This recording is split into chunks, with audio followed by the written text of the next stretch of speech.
Hello tout le monde, c'est Xavier sur Pépitor, j'espère que vous allez toutes et tous super bien, que vous êtes en train de passer un excellent week-end. Puis j'en profite pour vous souhaiter d'excellentes fêtes de Pâques.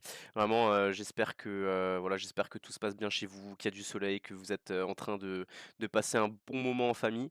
Et puis moi comme d'hab, fidèle à mon habitude, je vous fais la petite vidéo de la semaine sur la chaîne de Denis, avec comme d'hab les valeurs. La liste de valeurs dont je vais un petit peu parler les valeurs surlignées en bleu sont celles qui n'apparaissaient pas dans la liste la semaine dernière. Donc bon, juste pour commencer, comme d'habitude au niveau du CAC 40, alors bon, cette semaine, donc c'était une semaine de 4 jours, la semaine prochaine sera aussi une semaine de 4 jours. On finit à plus 0,01%. Et on finit bon en vrai en progression sur la semaine de quelque chose comme quasiment 1%. Donc semaine dans le vert, encore une fois pour le CAC 40. On avait jeudi, on a fait des nouveaux plus hauts historiques sur le CAC 40, des nouveaux records qu'on n'a pas tenus. Mais ça présage quand même du positif pour la suite, au moins à court terme sur le CAC. Voilà, donc en première zone de support, on a si jamais on venait à consolider, on aura les 8120, 8130 avec la même 20 en dessous. Et puis là, après, les lignes noires marquent les zones que moi je surveillerais en cas de, en cas de consolidation un petit peu plus forte, donc les 8000, les 7890, puis après en dessous il y aura les 7700 et les 7600. On y est encore, on est vraiment encore loin, mais voilà, ça se surveille en cas de consolidation un petit peu marquée pour espérer avoir des belles zones d'achat sur pas mal de titres. Alors tout de suite on démarre avec une nouvelle valeur, c'est peut-être la première fois que j'en parle dans... Excusez-moi, je suis un petit peu malade. Première fois que j'en parle dans MTT, pardon, dans MTT, qu'est-ce que je raconte? Dans les vidéos Pépitor. Logique Instrument, donc un petit titre qui a pas mal, qui comme certaines small caps enfin là on n'est même pas sur une small caps, on est sur une micro caps, a pas mal performé ces derniers mois. On voit déjà dans un premier temps, là il y avait une sorte de range triangle ascendant. On avait une belle cassure de résistance tout début janvier. Et le titre, depuis s'était envolé et voilà, avait pris 150% depuis cette zone-là. Il y a eu des résultats il n'y a pas longtemps qui ont été publiés. Si je dis pas de bêtises, c'est cette bougie du 19 mars. Et là, actuellement, là, au plus bas de la semaine, on a un titre qui perdait quasiment 37% depuis ses plus hauts. Et qui revenait en fait sur une belle zone alors c'est assez volatile, hein, mais pour moi une zone intéressante là comprise entre, on prend large, hein, mais comprise entre 0,90 et 1 euro, donc voilà une zone assez large d'une dizaine de pourcents, avec on a eu une belle réaction la fin de semaine, on est revenu tester la même 7, donc je me dis je vais voir si je peux peut-être tracer quelque chose un petit peu comme ça sous forme oblique, mais ça me paraît un peu compliqué. Voilà, en tout cas, un titre qui se surveille là sur la zone actuelle, ce serait bien qu'on construise un peu dans cette zone-là, en attendant d'avoir une M7 et une M20 qui redeviennent plates et qui seraient plus faciles à passer à la hausse. Et derrière, pourquoi pas tenter un rebond technique avec, il y a un petit gap à venir fermer ici à 1,2650 et quelques, 26, 1,26 €. Et puis pourquoi pas derrière viser un retour sur les plus hauts historiques, voire derrière enfin les plus hauts historiques, les plus hauts récents, pardon, voire derrière un dépassement. Voilà, en hebdo, on voit bien la forte tendance haussière dans laquelle le titre évolue actuellement. En hebdo, c'est un peu moins propre parce que bon, on fait une bougie ok avec une belle mèche basse et on clôture quand même assez haut par rapport au point bas, mais on a vraiment cassé la MM7 hebdo. Donc à voir maintenant comment le titre va réagir au fur et à mesure que la M20 se rapproche. Voilà pour Logique Instrument. Par contre, voilà, attention, hein, c'est un tout petit titre, c'est pas des, voilà, il y a 100 000 euros échangés là ce jeudi dernier. C'est vraiment un tout petit titre assez spéculatif. On doit être sur quelques millions d'euros de valorisation. J'ai pas le chiffre exact en tête, mais voilà, je m'adresse pas à tout le monde. On fait vraiment attention sur ce genre de titre. Ensuite, Reworld Media qui a parfaitement rebondi sur la zone qu'on avait anticipée, dont on parlait la semaine dernière. On se disait, voilà, la zone des 3 euros qui devrait être un gros support. Ça a pas. Ah, zut, j'ai pas supprimé le bon. figure. Voilà, le titre qui a bien rebondi, qui, encore une fois, l'analyse technique, c'est assez propre, hein. On voit, on rebondit pile poil sur la zone des plus bas, la zone des 3 €, 2 et on fait un gros rebond et on revient, au contact de la même 7 qui était très baissière. Donc bon là j'ai du mal à, j'ai du mal à voir le titre partir là d'un coup à la hausse comme ça, casser une MM7 aussi baissière, pardon. Par contre, pourquoi pas tranquillement un petit peu travailler, construire dans cette zone-là, après que les résultats qui étaient la publication qui était pas topissimes aient été digérés et puis, bah, derrière pourquoi pas attendre une configuration technique plus intéressante pour repartir et essayer de reviser, bah, les 3,60 €, la zone sur laquelle on était là récemment. Voilà pour Reward Media. Il y a pas grand chose d'autre à dire de plus, si ce n'est qu'en fait souligner voilà la beauté du rebond sur le support et le fait de se dire voilà d'avoir un petit peu un plan de surveillance pour l'instant sur le titre et de voir tranquillement comment ça construit, pour espérer pouvoir repasser à l'achat par la suite. Ensuite, Esso qui continue sa magnifique ascension post-résultat. Donc bon voilà, si vous êtes dedans, je pense que vous avez quand même normalement dû alléger vu le mouvement haussier. Heu, Après, voilà une configuration technique pareille, moi je «recommande» entre guillemets d'essayer de se laisser porter le plus loin possible. Et là on voit que c'est un titre qui en fait depuis qu'il a fait son breakout, il a jamais fait une seule clôture sous la MM20 daily. Donc depuis le 2 février, donc ça fait, quasiment, 2 mois que le titre n'a pas fait une seule clôture, enfin même plus en fait, depuis le 29 janvier, 28 janvier, que le titre n'a pas fait une clôture sous sa MM20. Donc en fait ça peut être un bon indicateur, un bon signal, se dire: «Bon bah OK, je commence à faire attention, je commence à peut-être, anticiper un changement de tendance le jour où on vient faire une clôture ou une deuxième clôture sous la même 20». Donc là, on est quand même encore assez loin à ce stade, hein, parce qu'il faudrait que le titre perde 25 pour revenir sous sa même 20. Mais à voir comment ça construit, à voir comment ça évolue. Je pense qu'il peut y avoir encore du potentiel à la hausse, hein, au vu des résultats exceptionnels qui ont été publiés et de la très faible valorisation du titre malgré encore la hausse actuelle. En mensuel, ça reste topissime. Vous voyez qu'on a explosé la résistance des 105 euros. Il y a du volume. En hebdo, bon pareil, pas grand chose à dire. Magnifique bougie encore une fois cette semaine. Et pourquoi pas, là moi je verrais un truc, là il y aurait peut-être quelque chose d'un point de vue technique là sur les. Ouais voilà, la zone des 160, 162 €, on le voit un petit peu. C'est bon, ça fait loin hein, parce que ça date de 2008, donc ça fait plus de 15 ans qu'on n'a pas été aussi haut quasiment sur SO. Et en fait là on le voit hein, au cas où hein, si certains se demandent, recherchent une zone technique éventuellement pour alléger ou quoi, bah voilà, on voit là une zone assez marquée avec pas mal de points de convergence aux alentours des 160-165 € sur SO. Après en cas de consolidation, bah, je verrais déjà là, on a une belle zone de réaction là sur les 110, donc les 110 en premier support. Puis après bon, on en est loin hein, mais sait-on jamais si un jour on revenait sur le prix d'ouverture là des 95 €, très belle opportunité en tout cas sur SO pour l'instant, à ce stade. Ensuite, JC Deco, pas grand chose à dire si ce n'est que, bah, souligner un petit peu la beauté de ce qu'on s'était dit la semaine dernière. On a eu voilà ce rebond sur une belle zone là, les 16,80 €. Nous on s'était dit pourquoi pas passer à l'achat si le titre y revenait, parce qu'on en a parlé, du coup vendredi dernier. Et bah là, le titre qui est bien reparti depuis ce voilà, encore une fois, hein, l'analyse technique, hein, ça ne marche pas. Les titres rebondissent, au hasard sur des zones aléatoires et s'arrêtent au hasard sur des zones aléatoires. Là, on constate que, sur JCDecaux, on est plutôt sur une zone on revient sur une zone une ancienne zone bah, qui avait. Ouais, qui était à l'époque plutôt une résistance qu'un support. On casse la M20. Alors bon, à ce stade, c'est peut-être un petit peu prématuré pour espérer plus, je pense, vu que la M20 est encore très baissière. Mais si on venait à tergiverser un petit peu dans cette zone-là, le jour où on a le breakout des 18, bah derrière, on pourra viser les 19,30 et un retour sur les 20, 20,20 €. Ensuite, Esker, Esquire, bon ça c'était le plan qu'on se donnait la semaine dernière, c'est plus trop d'actualité.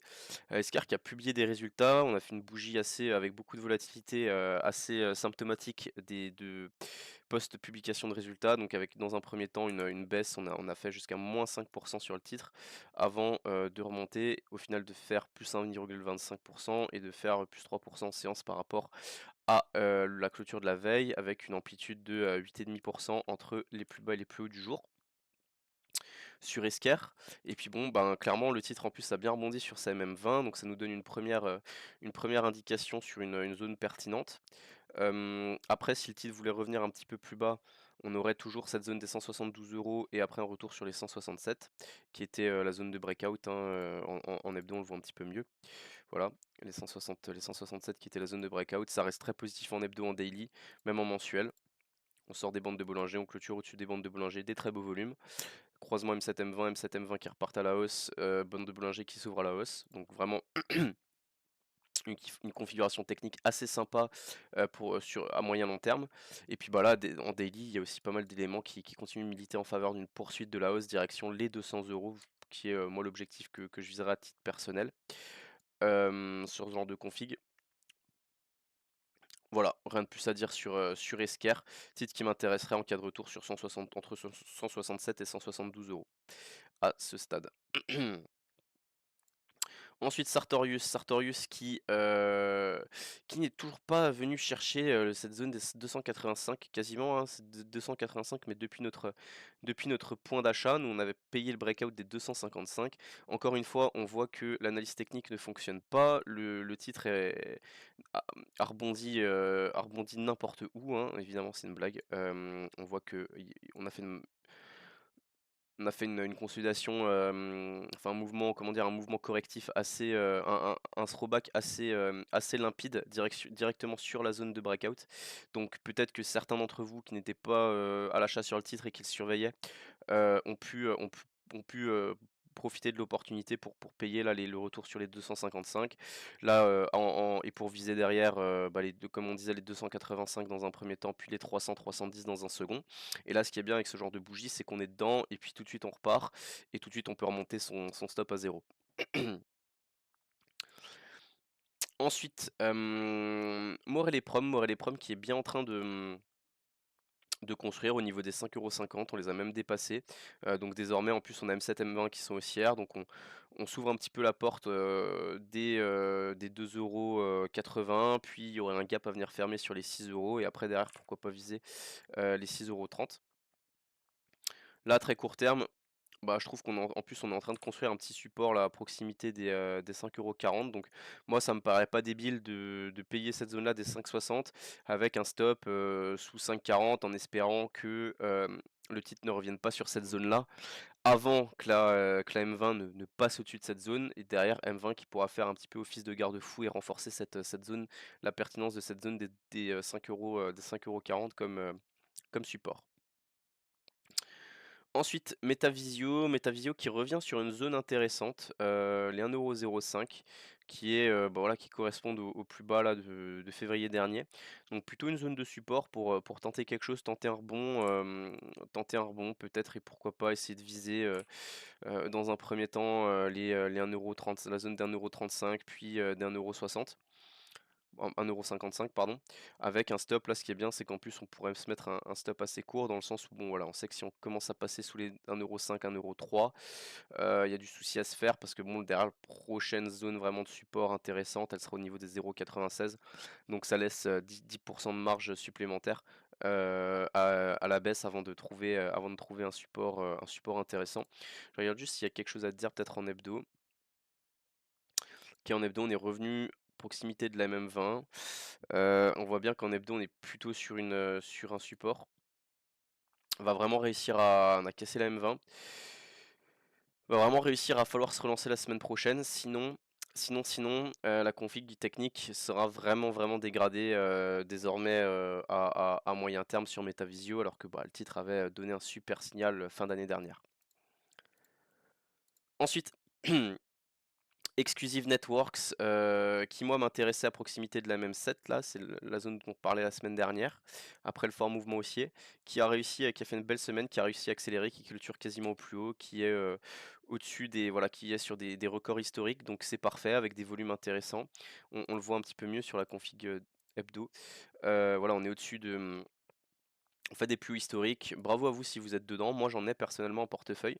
On sort des bandes de Bollinger. Il y a toujours ces gros volumes qui arrivent là depuis que comment dire depuis les rumeurs d'OPA là, et en plus le titre continue d'être payé, donc c'est que le marché a l'air d'y croire. On est au-dessus, voilà, on est au plus haut historique. On a cassé le plafond de verre des 21,10 €, 21,20 €. On est au-dessus des prix d'introduction en bourse, donc Greenlight Breakout, des volumes, une config très très haussière en daily, en hebdo et en... Allez, pourquoi il prend pas? Et en mensuel. Pareil, on sort des bandes de Bollinger, deuxième plus gros volume historique mensuel sur le titre depuis septembre 2021. Donc beaucoup d'éléments qui militent en faveur d'une poursuite de la hausse court, moyen, long terme sur Exclusive Networks. Donc bah, si vous êtes dedans, bravo à vous. Sinon, bah, désormais, il faudra observer les consolidations. Là, dans un premier temps, retour sur 21 €, 21,30 €, ce serait une première belle zone pour potentiellement passer à l'achat sur le titre. Veralia qui redevient intéressant, elle est difficile, elle est vraiment capricieuse, mais en tout cas la figure est vraiment belle. Moi je vais surveiller la cassure des 36 € pour la semaine prochaine, qui pourrait donner un objectif là en plus, qui pourrait de... il y a deux manières je trouve de voir les choses sur le titre. C'est soit on y voit aussi, enfin plusieurs manières. Soit on a un triangle ascendant, avec cassure qui donnerait heu, hauteur de la dernière impulsion, hauteur du dernier mouvement TP1, hauteur du tout premier mouvement TP2, donc qui nous donnerait un petit peu à peu près ce que j'ai tracé là, hein, les 39 € en premier objectif et les 42-43 € en second objectif. Ou alors on peut voir les choses sous forme de W avec premier V, deuxième V. Pareil, là on reporte à la hausse la hauteur du V pour l'objectif, voire même une tasse avec anse un petit peu. Alors elle est pas très propre, mais la tasse, la anse, qui donnerait comme objectif pareil un report de la anse en premier objectif, un report de la tasse en second objectif. Voilà, dans tous les cas, si on venait à passer au-dessus des 36, moi je viserais les 39 en premier objectif, même un petit peu plus haut, il y a un petit gap à fermer là, 39,16 €. Et derrière, les 41-42 € en second objectif. Le titre redevient très intéressant aussi en hebdo, belle bougie hebdo, on est au-dessus de M7, on est au-dessus de M20, on voit pareil, hein, la résistance qu'on est en train d'attaquer. Hem Donc ouais, en plus, bande de Bollinger qui sont en train de s'écarter vers le haut, et puis pareil en mensuel, le titre reste aussi, bah, on a bien tenu la M20 là depuis plusieurs mois, donc qui est haussière, donc c'est plutôt positif, ça présage d'un rebond, assez puissant, et même qu'à terme on pourra revenir, je pense viser les plus hauts historiques, voire les dépasser. LVMH, moi j'ai rien fait sur le titre cette semaine, mais on parlait de cette zone des 825 € la semaine dernière pour potentiellement tenter quelque chose. Le titre est revenu sur les 825 €. Bon, il a été jusqu'à 812, donc peut-être même si on a payé 825, on est peut-être sorti. En tout cas, on voit pareil encore une fois la pertinence de la zone qui pour l'instant sert de support, et le titre a réussi à rebondir et à finir la semaine sur les 834 € quasiment. Personnellement, le VMH, moi, elle m'intéressera en cas de conso un peu plus marqué, un peu plus bas sur 785 €, première zone que je surveillerai, puis les 750 € derrière, deuxième zone que je surveillerai. Ensuite, solution 30, rien de neuf par rapport à ce qu'on s'était dit la semaine dernière, sauf que le titre a l'air de tenir pour l'instant au-dessus des 2,07 €. On a le croisement M7-M20, on a les bandes de Bollinger qui commencent à rétrécir et à s'aplatir, donc positif. Là, il y aura rien comment dire, il y aura rien de malsain si on venait à faire un autre mouvement, qu'on revenait sur les 1,98 € avant de repartir, ce serait d'ailleurs une bonne opportunité d'achat qui ne remettrait pas en question trop rapidement l'orientation de la M7 et de la M20. Et derrière, ce qui pourra permettre, avec les bandes de Bollinger bien plates et prêtes à repartir à la hausse, ce qui pourra permettre une belle impulsion, une belle, comment dire, prendre un petit peu de vitesse pour essayer de casser ces 2,10 € à la hausse et d'accélérer direction 2,30 €, 2,20 €, 2,30 € qui seront l'objectif sur le titre que je viserai à titre personnel. Valorec, le titre reste toujours très haussier. On est venu chercher la même 7 cette semaine. Euh, qui soutient bien les cours pour l'instant. Si on venait à faire une conso un petit peu plus marquée, il y aurait rien de malsain, au contraire, et il y aurait peut-être une opportunité de rentrer ou de renforcer sa position. Si on revenait peut-être sur les 16,30 € plus MM20, c'est quelque chose qui m'intéresserait moi personnellement. Sinon, d'un point de vue hebdo, enfin d'un point de vue un peu plus long terme, on voit qu'on accélère bien au-dessus de de la figure, et qu'on s'approche tranquillement d'un premier objectif situé vers les 19 €. Heu, bon, ça fait un moment qu'on en parle. Autre fait très intéressant sur Vallourec, alors moi j'aime beaucoup les statistiques, je suis assez, bon, moi je fais du trading donc je suis assez, forcément j'ai l'esprit un petit peu mathématique. Mais en tout cas, il y a un truc super intéressant sur Vallourec, c'est que, si on se met en mensuel, on constate, je vais zoomer un petit peu pour qu'on puisse bien voir. Le titre, a clôturé là pour au-dessus de sa bande de Bollinger, des forts volumes en mensuel. Hem, M7, M20 qui sont en train de partir à la hausse, les bandes de Bollinger qui s'écartent, donc vraiment du très, très positif sur les titres à moyen long terme, hein. C'est pour ça que, au contraire, ce que je disais, c'est qu'une consolidation plus court terme serait plus, à mon sens, une opportunité de renforcer qu'un signal, ou d'acheter que d'un signal, baissier. Et surtout si on étudie un petit peu Valoric dans le temps, qu'on backteste un peu comme on dit, on se rendra compte que la dernière fois que le titre avait clôturé au-dessus de sa bande de Bollinger en mensuel, c'était en 2004, et c'était en mars 2004, donc il y a très exactement 10 ans, 10 ans pardon, très exactement 20 ans, et on a vu ce qui s'est passé derrière. Le titre a pris Le titre n'a pas arrêté de grimper pendant plusieurs mois, il a pris 1500% en 2 ans. Alors, je dis pas que c'est ce qui va se passer sur Vallourec, mais je dis que c'est peut-être un signe. Voilà, mars 2004, mars 2024, des gros volumes, un titre qui se dédance massivement, qui a failli faire faillite, qui a réussi à survivre à ça, qui repart, qui est bénéficiaire, qui devrait de nouveau commencer à verser un dividende en 2025-2026, sur lequel on a ArcelorMittal qui vient d'annoncer prendre 27% du capital. Voilà, je dis ça, je dis rien, mais en tout cas, Vallourec, moi, c'est un titre que j'ai en portefeuille, pardon, sur le mien et sur plusieurs autres portefeuilles que je gère un petit peu pour des membres de ma famille. Bah, j'ai de forts. Voilà, faut pas tomber amoureux d'un titre, mais il y a quand même beaucoup d'éléments positifs, mathématiques aussi, qui me font dire que bon, il y a quand même des probabilités de voir le titre continuer de grimper ces prochaines semaines, ces prochains mois. Et l'idée, c'est vraiment d'essayer de se laisser porter le plus longtemps possible. Ensuite, TME. Alors bon, TME, pas grand chose à dire. On est toujours dans ce, si, bah, si, en vrai, un petit peu de positif. On est au-dessus de la M20, au-dessus de la M7 qui les deux sont assez plates. Donc, bon, ça peut repartir dans un sens comme dans l'autre. Voilà, moi à ce stade, vu l'orientation des moyennes mobiles, c'est pas trop un titre qui m'intéresse à ce stade. Après, je le surveillerai en cas de retour puissant sur les 0,25, la zone des 0,20 0,22, 0,25. On est très loin, mais ça se surveille. Pour moi, ce serait le gros support. Et sinon, par contre, gros signal haussier, pardon, au-dessus de 0,39, 0,40. Voilà, pour ceux qui veulent tenter un mouvement spéculatif sur le titre.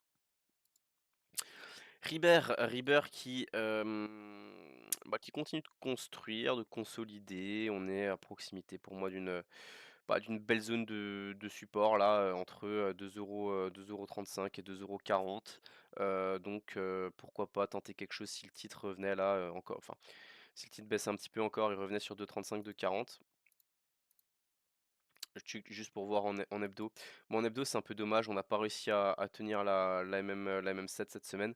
À voir si le titre arrive à se rattraper la semaine pro. Sinon, pareil, on voit bien la zone, là, on voit bien on voit bien la zone des 2,35 quoi, si on 2,30, 2,35 si on revenait à y aller, avec le double contact ici et ici. Pardon, excusez-moi. Voilà pour Iber. Et rapidement en mensuel, bon en mensuel on reste encore au-dessus de la bande de Bollinger Sub, donc plutôt positif à moyen long terme sur le titre. Ce serait bien qu'on arrive ce mois-ci à casser les 2,70, à valider les 2,70 pour espérer un retour puissant sur les 3,60, 3,70 dans les prochaines semaines, prochains mois. Technip Energy, pas grand-chose à dire depuis la semaine dernière. Bon là, à ce stade, vu la hausse récente du titre, Moi, c'est vraiment un retour qui va m'intéresser, là, dans cette zone-là, quoi. Première zone, les 22,70 avec la même 20. Deuxième zone, si on venait un petit peu plus bas, les 22 €, 22,20 € à surveiller. Voilà, pour viser derrière un retour sur les plus hauts historiques heu, et un dépassement sur cette très belle valeur qu'est Technip Energies. Ensuite, Clara Nova, là, pareil, pas mal, assez pédagogique ce que j'ai à dire sur Clara Nova. Si vous vous rappelez, je disais la semaine dernière, bon ben, titre qui a ouvert en gap haussier, des gros volumes, mais qui a pas réussi à dépasser, à valider 2,75, résistance horizontale plus les bandes de Bollinger qui étaient très, la bande de Bollinger Sub qui était très baissière et du coup qui a capé le cours, on a clôturé en dessous, vous voyez. Derrière, on a eu un relan, on est quasiment revenu fermer le gap des 2,41 €, on a fait 2,42 € au plus bas. On a pris appui sur la M7 et on est reparti avec désormais M7 qui repart, M20 qui repart, la bande de Bollinger qui a terminé sa baisse et qui repart à la hausse. Bref, voilà, vraiment comment dire, un scénario un petit peu de livre d'analyse technique d'une semaine sur l'autre où on a eu, bah, on a parfaitement cerné ce qui allait se passer. Voilà, donc c'est pas tout le temps que ça arrive, mais là on avait quand même pas mal d'indications. Heu, voilà, c'est souvent quelque chose qui se passe quand on a un gap haussier, et que malheureusement on finit avec une bougie dégueulasse, mais malgré tout verte, parce que souvent il y a des éléments techniques alors qu'on était, en fait, c'est parce qu'on était pas pas bien orienté à la base, pas suffisamment bien orienté à la base techniquement pour espérer plus au vu de la news. Et du coup, souvent, ce qui se passe, c'est que bon, les indicateurs techniques sont dégradés, donc ils continuent à caper les prix pendant 1, 2, 3 jours, jusqu'à qu'on trouve un support dynamique, à savoir la MM7, qui nous permet de nous relancer avec désormais des indicateurs techniques qui sont mieux orientés, donc qui permettent la hausse. Et le tout un petit peu encore enjolivé, j'ai envie de dire, par le fait qu'on ait eu à la base une bougie qui a ramené du monde, voilà, avec un gap haussier et des volumes, donc ça permet un petit peu de catalyser le cours derrière à terme. Allez, on finit avec trois valeurs du CAC 40. La première, c'est Thales. Thales qui nous a fait un superbe mouvement ces deux-trois dernières semaines, qui consolide un petit peu fin de semaine dernière, qui revient sur sa M7. M7, en théorie, qui serait un premier point d'achat pour tenter un rebond et tenter de repartir sur 165-170 €. Moi, personnellement, c'est un titre que j'aimerais plus pouvoir attraper en cas de conso un peu plus marqué et de retour technique qui serait très propre sur la zone des 150 €. Voilà, donc c'est ce que je vais surveiller sur Thales. Un retour sur 150 € pour jouer un rebond et derrière espérer un peu jouer le titre un peu en mode suivi de tendance avec des plus hauts de plus en plus haut et des plus bas de plus en plus haut aussi. Euh, voilà, au fur et à mesure que le titre communique des bons résultats, prenne un petit peu des parts de marché sur la cybersécurité, etc., etc. Sanofi, elle a donné le point d'achat. Nous, on parlait du double signal là entre eux, au-dessus de 89, 90 euros. Elle a cassé dans un premier temps les 89 dès lundi dernier. Ensuite, elle a accéléré au-dessus de 90. Donc, bah, bravo à vous si vous avez pu prendre le trade. Ouais, on est en train de faire un throwback, donc l'idée ça va être pourquoi pas d'avoir un peu une zone, un point d'achat pour les retardataires si on revenait sur les 90 € plus MM7, en gros peut-être 89, 50, un truc comme ça. Ça pourrait être un beau point d'achat pour jouer derrière la reprise, le rebond et un retour sur les plus hauts récents, 95, 96 euros. Voilà pour Sanofi. Et ensuite, je termine avec Stellantis. Stellantis, un petit peu comme Esso, un titre qui, depuis qu'il a entamé son gros mouvement haussier là en janvier dernier, n'a pas fait une seule bougie, une seule clôture sous la MM20. Et là, on est en train d'entamer une conso un petit peu plus marquée parce qu'on a fermement cassé la MM7 et c'est pareil, c'est pas arrivé de toute la hausse quasiment, de tout le mouvement haussier. En tout cas, de faire quelque chose aussi ferme, aussi confirmé. Vous voyez, une première clôture, une deuxième clôture, une troisième clôture et ensuite M7 l'orientation qui commence à se retourner à la baisse. Et donc là, l'idée pour moi, ça va être alors déjà d'observer ce qui va se passer aux proximités de la MM20, puisque c'est très probable qu'on vienne la tester. Comme elle n'a jamais été testée depuis 2 mois, ben, probablement que pas mal d'investisseurs traders y verront un point d'achat intéressant. Et donc, bah, pour moi, ce sera la première zone de support pour espérer une reprise, un dépassement des plus hauts historiques et une poursuite de la hausse. Sinon, je chercherai à observer d'autres zones. Moi, je verrais bien cette zone-là des 25-34, puis sinon un petit peu en dessous les 24, zone des 24-40, 24-50. Et après, en fait, tous les points bas, points hauts 23-29. Et en dernier recours, on aurait ça aussi, quoi. On aurait les 22 euros, les 22,30 €. Ouais, il y a pas mal de zones qui me paraissent pertinentes. Donc voilà, j'ai un petit peu saccadé par palier pour ceux que ça peut intéresser, si Stellantis se consolidait un petit peu plus fortement ces prochaines semaines. Après avoir pris quand même depuis le 24 janvier, au plus haut 42, quasiment 43% au plus haut, en 2 mois comme ça sur un site comme Stellantis, c'est quand même assez exceptionnel pour être souligné. Donc un titre à suivre qui en plus paye pas très cher au vu de plusieurs ratios de valorisation, très aussi en daily, très aussi en hebdo, et très aussi en mensuel. Voilà pour Stellantis, voilà pour cette vidéo. Comme d'habitude, bah, j'espère que ça vous aura plu. N'hésitez pas à lâcher un petit like, un petit commentaire, ça fait toujours plaisir pour le référencement de la chaîne et le travail qu'on fait avec Denis au quotidien. Voilà, merci à tous, je vous souhaite un excellent week-end, je vous dis à la semaine prochaine et puis bah, surtout, bah, passez de très belles fêtes en famille. Allez, ciao ciao, c'était Xav sur Pépitor.